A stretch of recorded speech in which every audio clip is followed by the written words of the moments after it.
en Afrique de l'Ouest. Ce podcast vous est présenté par DABA, la plateforme la plus complète pour investir dans les actions, obligations et portefeuilles gérés africains.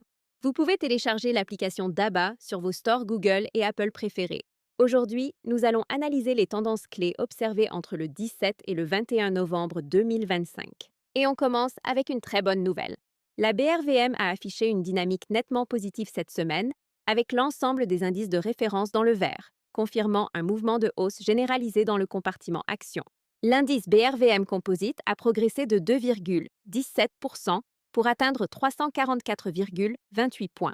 Le BRVM 30 a également augmenté de 1,32% pour s'établir à 165,06 points.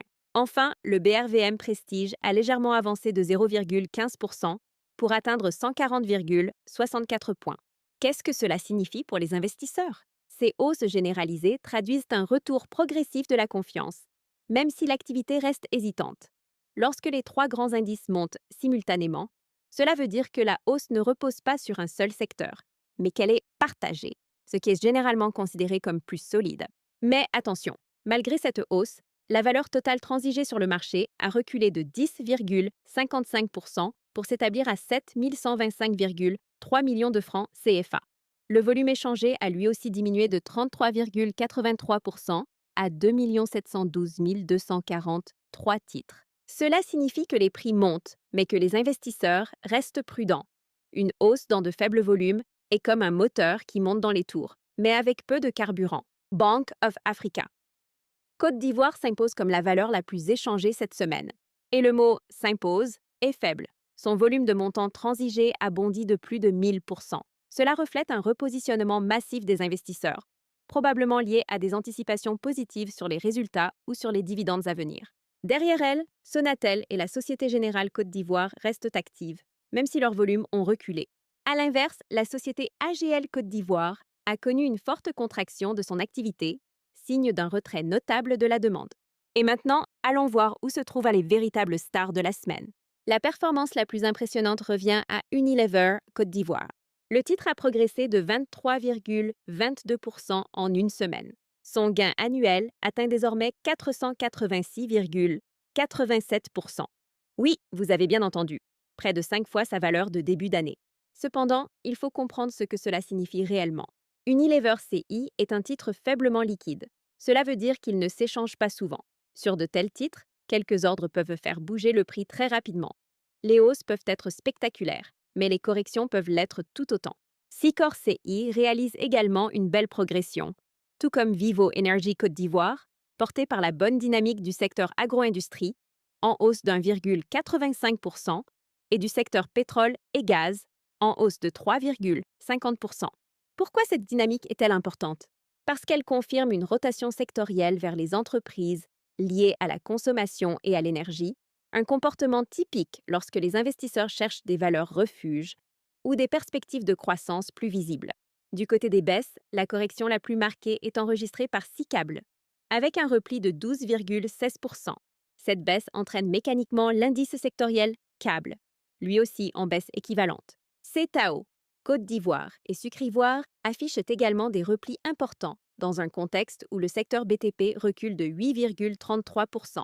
Pour les investisseurs, cela signifie une chose importante. Lorsque les secteurs cycliques comme le BTP corrigent, c'est généralement lié à des anticipations moins favorables sur l'environnement économique.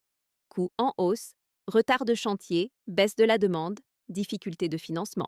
Cela ne veut pas dire que ces valeurs sont à éviter, mais plutôt que leur trajectoire dépendra fortement des politiques publiques et du rythme des investissements en infrastructure.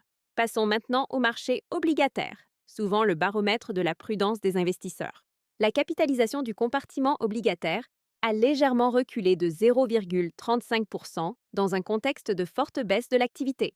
La valeur totale échangée ressort à 1,783 milliard de francs CFA, contre 3,518 milliards la semaine précédente. En clair, les investisseurs se repositionnent, mais sans prendre de risques. Les obligations les plus échangées sont le Trésor public de Côte d'Ivoire, 6% this year, qui représente 46,71% du volume total. Le Trésor public Côte d'Ivoire, 5,75%, 8 year. Et l'obligation État du Sénégal, 6,65% this year, Qu'est-ce que cela nous dit? Que les investisseurs restent attirés par les maturités, offrant un rendement élevé et une visibilité relativement claire sur le risque souverain. Dans des périodes où le marché action oscille, les obligations souveraines deviennent un refuge pour stabiliser les portefeuilles. Cette semaine confirme une tendance que nous observons depuis quelques mois. Les investisseurs privilégient les valeurs liquides, solides, et les secteurs offrant une lecture simple: énergie, agro-industrie, télécom. Les secteurs plus dépendants du cycle économique, BTP, câbles, logistique, sont plus volatiles, ce qui peut créer des opportunités pour les investisseurs avertis, mais implique davantage de suivi. À quoi faut-il faire attention dans les prochains jours? En étudiant les tendances sectorielles, les signaux techniques et les évolutions de volume présentées dans votre rapport d'opportunité, certaines catégories ressortent comme particulièrement intéressantes pour cette nouvelle semaine.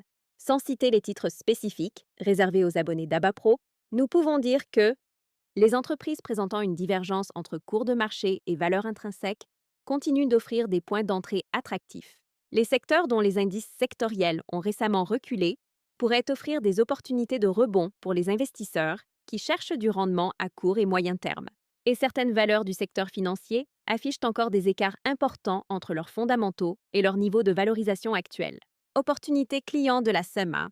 Pour obtenir la liste complète et les recommandations détaillées, les abonnés d'ABA-Pro ont accès aux analyses complètes, aux cours cibles et au niveau d'alerte calculé pour chaque action. Si vous souhaitez recevoir chaque semaine des recommandations claires, comprendre les tendances clés du marché, accéder à nos analyses exclusives et investir avec moins de frais, abonnez-vous à DABA Pro. Avec DABA Pro, vous ne suivez pas seulement les marchés, vous les devancez. C'est tout pour cet épisode. Merci d'avoir écouté le podcast Parlons Marché. On se retrouve demain pour un nouveau résumé. Si cet épisode vous a plu, laissez-nous une note, abonnez-vous et partagez autour de vous. Petit rappel, ces informations sont à but éducatif uniquement. Faites toujours vos propres recherches ou consultez un conseiller financier avant toute décision d'investissement. Et téléchargez l'application DABA pour commencer à investir dans les actions, obligations et portefeuilles gérés africains et accéder à d'autres contenus utiles. D'ici là, continuez d'apprendre et de faire croître votre intelligence financière.